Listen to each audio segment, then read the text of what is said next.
예, 이슈 분석 시간입니다. 주지의 사실 8월 15일을 지나면서 코로나 환자가 급증을 해서 변동성이 상당히 커진 상황이고요.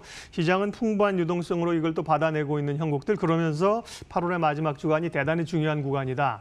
이번 주 남은 흐름 또 9월 흐름들 분석하겠습니다. 오늘 이슈 분석은 상명대 DNA랩 황세훈 객원연구위원 모셨습니다. 어서 오십시오. 네, 안녕하세요. 네, 잘하시는 것처럼 뭐 자본시장연구원에 계신데 안식년인데 학교에 가서 또 리서치 하신다고. 예, 오늘은 상명대 객원연구위원으로 소개를 했습니다.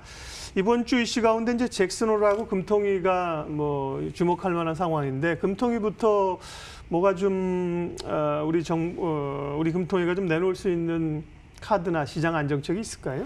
특별히 내놓을 만한 카드가 별로 없다. 그렇죠. 따라서 8월 금통위는 사실은 금리가 이제 동결될 것이다라는 전망이 99% 이상 지금 나오고 있습니다. 그리고 추가적으로 더 꺼내들 완화적 카드가 지금 별로 없는 상태이기 때문에 그냥 평범하게 지나가지 않을까라고 예상해 볼 수가 있을 것 같습니다. 8월 기준금리는 일단 동결될 것으로 예상이 되고 있고요. 그리고 아마 거의 뭐 이변은 없을 것 같습니다. 동결 쪽으로 가게 될 것 같고요. 그다음에 이제 지금 코로나19가 재확산될 거다라는 우려들이 지금 커지고 있죠. 지금 계속해서 확진자 숫자가 어제만 해도 300명이 넘어갔잖아요. 그러고 이제 계속해서 300명이 넘어가고 400명, 500명 만약에 이렇게 올라가게 된다면 당연히 3단계 쪽으로 이제 강화가 될 가능성이 높아 보입니다. 그렇다면 경기 그리고 기업 실적 회복에 당연히 대단히 큰 부담 요소가 될 수밖에 없다. 그렇게 되면 추가적으로 금리 인하를 해야 되는 거 아니냐라는 얘기들이 나오고 있습니다. 다만 기준금리를 인하를 해도 투자 진작 효과라든지 소비 진작 효과가 그렇게 강하게 나타날 수가 없다. 그렇기 때문에 추가적인 금리 인하가 무슨 의미가 있느냐라는 이런 회의론도 굉장히 많이 이제 제기가 됩니다. 그렇기 때문에 기준금리 인하 이외에 그런 추가적인 비전통적인 그런 이제 수단들에 대한 고민이 추가적으로 필요하다라는 그런 의견들이 오히려 대두되고 있고요. 그다음에 한국은행이 또 이제 성장률 전망을 어떻게 할 것이냐. 기존에는 올해 마이너스 0.2% 경제 성장할 것이다라고 지금 전망을 했는데 여기에 코로나가 이렇게 다시 또 기승을 부리게 되면 추가적인 성장률 인하, 그러니까 떨어뜨리는 거, 성장률 떨어뜨리는 거 어쩔 수 없지 않느냐. 지금 시장에서는 올해 경제 성장률을 마이너스 0.2%로 한국은행이 전망을 했지만 이번에 마이너스 2% 근처까지 다시 떨어뜨릴 가능성이 높다는 이제 전망들이 많아지고 있습니다. 따라서 이런 부분들은 조금 주의 깊게 보실 필요성이 있을 것 같고요.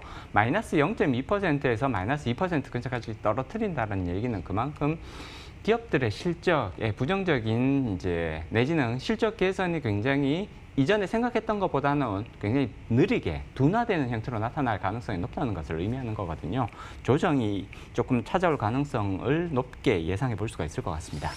네, 이번 주 국내 금통위보다는 미국 와이오밍주인가요? 잭슨홀이? 이제 잭슨홀에서 열리는 잭슨홀 미팅에 더 많은 관심이 가는데 왜냐하면 지난주 FOMC 회의록에서 조금 시장에 실망감을 줬단 말이에요. 그러면서 그렇습니다. 이제 물가 관련된 논의들이 계속 지금 있으면서 소위 뭐 물가 평균 목표제 이런 걸 하느냐 아니냐 이런 논란이 많더군요. 관전 포인트 좀 알려주세요. 네, 일단 이제 잭슨홀 미팅에 이제 조금 관심을 기울이실 필요가 있을 것 같고요. 지금 파월 의장이 평균 물가 목표제 AIT라고 표현을 합니다. Average Inflation Targeting. 그래서 평균 물가 목표제를 발표를 할 것이냐 말 것이냐 여기 조금 관심이 모아지고 있습니다.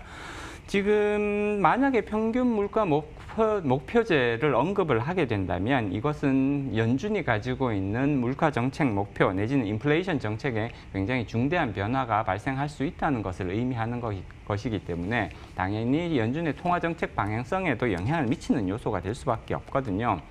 지금 평균 물가 목표제라고 하면 지금 페드가 지금 인플레이션 목표치로 가지고 있는 게 2% 정도가 됩니다. 2%. 그렇기 때문에 인플레이션이 실질적으로 2%에 도달하게 된다면 페드가 기존의 통화 정책 방향성을 바꿀 수 있다라는 것을 의미하는 거거든요. 그런데 2%에 도달하더라도 기존의 통화 정책 방향성을 바꾸지 않겠다라는 것이 인플레이션, 그러니까 목표 인플레이션, 그러니까 평균 물가 목표제라고 할 수가 있습니다. 예를 들어서 이제 이런 거죠. 2%인데 지난 1년 동안 인플레이션이 굉장히 낮은 수준, 예를 들어서 0% 근처에서 계속 머물렀다면 현재 시점에서 2%에 도달했다고 하더라도 향후 1년 정도는 계속해서 현재의 수준에서 통화 정책을 유지할 수 있는, 그리고 경우에 따라서는 인플레이션이 4%까지 올라간다고 하더라도 이 평균으로 놓고 보면 지난 1년 동안은 0%, 그리고 앞으로 1년 동안 한 4% 유지가 된다고 하더라도 예전 같았으면 4%에서 이렇게 계속 유지가 되면 연준은 당연히 이제 통화 정책의 방향성을 긴축하는 쪽으로 바꾸는 것이 일반적인 모습이었거든요. 그렇지만 4%에서 높게 형성이 된다고 하더라도 평균으로 놓고 보면 2% 수준에서 계속 머무르는 그런 이제 결과가 나타납니다. 이런 경우라면 굳이 통화 정책의 방향성을 바꾸지 않는다, 긴축으로 선회하지 않는다는 것을 의미하는 것입니다. 따라서 인플레이션을 현재와 같이 2% 수준에서 유지를 하느냐, 내지는 2%에 도달하면 바로 통화 정책의 방향성을 바꾸느냐, 이런 것이 아니라 2%가 초과된다 하더라도 평균적인 수치에서 보면 2% 근처에서 머무른다고 판단이 되면 계속해서 현재 통화 정책 방향성을 유지하겠다는 것이 평균 물가 목표제입니다. 그렇기 때문에 이것은 결국은 궁극적으로는 통화 정책을 계속해서 확장적, 완화적인 형태로 유지를 한다는 것을 의미하는 것이고요. 물가가 현재 목표 기준인 2%에 도달하더라도 계속해서 평균 수준에서 머무르기만 한다면 계속해서 확장적인 통화 정책을 유지하겠다라는 의미입니다. 계속해서 시중의 유동성을 공급하겠다. 그리고 증시로 흘러들어갈 수 있는 유동성을 계속해서 높은 수준으로 유지하겠다라는 의미로 충분히 해석이 가능하기 때문에 이번 잭슨홀 미팅에서 파월 의장이 평균 물가 목표제를 평균 물가 목표제로 선회를 할 것이냐 말 것이냐, 투자자들이 조금 관심을 가지고 지켜볼 만한 사안인 거죠. 그런 얘기를 하게 되면 시장에는 우호적인 얘기이고 기대하고 있는 거고요. 그렇습니다. 유동성이 계속해서 시장에 거니까요. 공급될 수 있느냐 없느냐의 문제인 거니까요. 네. 중요한 의미를 가진다고 볼 수가 있죠. 네. 글로벌 원자재 자금 시장 흐름 보겠습니다. 돈은 뭐 워낙 많이 풀리는 흐름이라 이것들이 소위 위험 자산 쪽으로 와 있고 주식 오르고 금 가격도 한참 상승했는데 금은 이제 조금 주춤하고 있는 상황이고요. 그렇습니다. 달러가 여전히 약세이기 때문에 이머징 시장에 좋은 환경이죠. 달러 인덱스 지금 찾아보니까 92.9. 상당히 낮은 수준까지. 낮은 상태에서 계속 꽤 오래 가네요. 그렇습니다. 네. 지금 달러 인덱스가 이렇게 낮은 수준에서 유지되고 네. 있는 가장 중요한 원인은 역시 연준의 통화 정책에서 찾을 수가 있겠죠. 달러를 무제한 살포를 하겠다라는 것이 네. 기본적인 스탠스고, 사실 이 스탠스가 바뀔 수 있느냐 없느냐, 이렇게 계속해서 달러를 풀어댔을 때 결국은 인플레이션이 높아지고 이것이 연준의 통화 정책 방향에 영향을 미치는 것이 아니냐라는 우려들이 제기되어 왔습니다. 그렇지만 앞서도 말씀드렸듯이 평균 물가 목표제로 선회를 하게 된다면 계속해서 달러를 풀어낼 수 있다라는 것을 의미하는 것이기 때문에 앞으로도 파웰 의장이 잭슨홀 미팅에서 평균 물가 목표제로 선회를 하겠다 그러면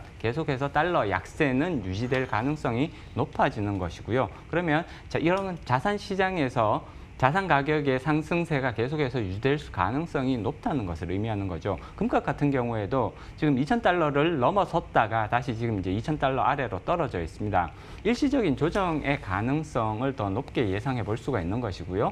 연준이 계속해서 확장적인 이런 공격적인 통화 정책을 유지를 한다면 금값은 그동안 많이 올라왔었기 때문에 기술적인 조정의 성격이 더 강하다고 평가를 해볼 수가 있는 것이고요. 이러한 단기적인 조정 장세가 끝나고 연준이 계속해서 유동성 공급을 확대하는 정책을 유지한다면 결국은 계속해서 낮은 달러 약세, 그리고 금값은 다시 또 재차 상승하는 그런 모습이 나타날 가능성을 더 높게 예상해 볼 수가 있는 거죠. 네, 금값도 꺾였다고 보기 이르다라는 말씀이시고요. 그렇습니다. 오늘 저희 어쨌든 주제를 잡은 게 그러한 국내에서의 코로나 확진자 증가, 전 세계적인 유동성 사이에서 이제 조금 미리 가서 9월을 어떻게 볼 것이냐 하는 건데요.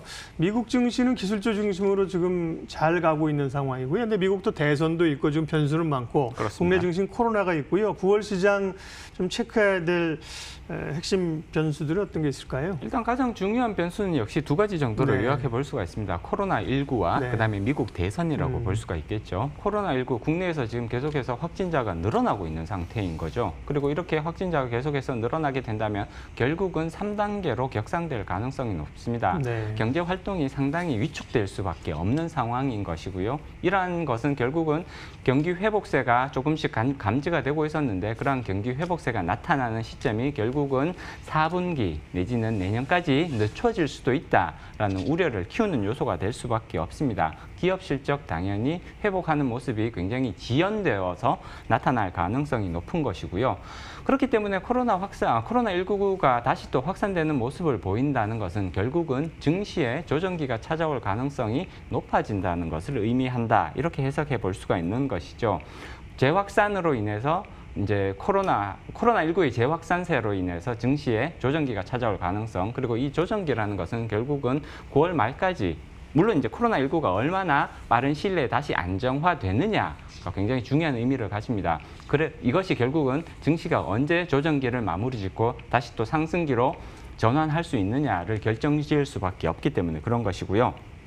그리고 또 한 가지 중요한 변수가 결국은 이제 미국 대선이라고 볼 수가 있습니다. 미국 대선이 이제 11월 말, 12월 초 이제 이렇게 이제 대선 피크가 이루어질 것인데 그 기간 사이에 트럼프 대통령이 만약에 지지율 회복을 위해서 조금 더 극단적인 처방들을 극단적인 정책들을 꺼내놓을 가능성들이 있습니다. 그리고 이 극단적인 정책이라는 것은 결국 중국과의 분쟁을 격화시키는 그런 방향성이 될 가능성이 높아 보인다. 이렇게 예상해 볼 수가 있죠. 미국과 중국 간의 갈등 관계는 트럼프 대통령의 재선 가능성을 높일 수 있는 그런 재료가 될 수는 있습니다만 결국 이것은 우리나라 경제에는 상당히 부담 요소로 작용할 가능성이 높다는 거죠. 결국 미국과 중국 간의 그런 경제적 분쟁을 확대하는 방향으로 정책적 선회가 일어날 가능성들이 있기 때문에 그런 것이고요. 만약에 그렇게 된다면 결국은 우리나라 기업들, 특히 수출 기업들에 대해서는 상당한 부담 요소로 작용할 가능성들이 있다. 이런 것들이 결국은 주가가 회복되는 것을 지연시키는 그런 요소로 작용할 가능성이 높습니다. 그렇기 때문에 당분간 특히 9월 달에는 코로나19가 얼마나 빠른 속도로 재확산이 되느냐에 대해서 조금 더 관심을 가져야 될 것 같고요. 이런 것들은 결국 증시 조정기가 얼마나 길어질 수 있느냐에 영향을 미치는 요소, 그리고 대선은 결국 미국과 중국 간의 얼마만큼의 갈등 관계, 갈등의 수준이 상승할 수 있느냐, 이런 부분들은 우리나라 수출 기업에 영향을 미치면서 결국 경기 회복세, 국내 경기 회복세를 지연시키는 요소로 작용할 가능성이 높다라고 예상해 볼 수가 있죠. 사회적 거리두기 3단계로 올라가지 않았으면 하는 바람들은 모두가 가지고 있는 건데 안 간다고 볼 수도 없는 상황이다. 그러면 지금 말씀하신 것처럼 3단계로 격상할 시나리오는 어느 정도 되고 갔을 때, 안 갔을 때를 나름의 시나리오 확률을 가지고 대응을 세우는 게 좋겠고요. 이제 사실 또 우리가 9월에 국내 유동성이나 수급이 굉장히 중요한 게 공매도 연장 여부인데요. 몇 차례 공청회 과정에도 참여를 하셨고 지금 분위기는 6개월 연장 쪽으로 얘기가 되는 것 같은데 그게 시장의 그냥 긍정적인 요인인지 그거 하고요. 어쨌든 지금 말씀하신 전략들을 좀 시간상 이제 좀 마무리해가지고요. 9월 전략까지 함께 말씀해 주십시오. 네, 일단 공매도 금지 조치는 6개월 연장되는 것이 거의 이제 확실시되고 있습니다. 그렇기 때문에 투자자들, 특히 개인 투자자들의 부담을 많이 줄이게 되는 요소라고 볼 수가 있겠죠. 그리고 이제 연장이 된다, 이제 연장되고 나서 그럼 6개월 후에 또 이런 이제 논란들이 이어질 수 있지 않느냐. 그렇지만 그동안 제도적 개선, 제도적 보완들이 분명히 이루어질 것이기 때문에 크게 걱정할 사안은 아니다라고 봐야 될 것 같고요.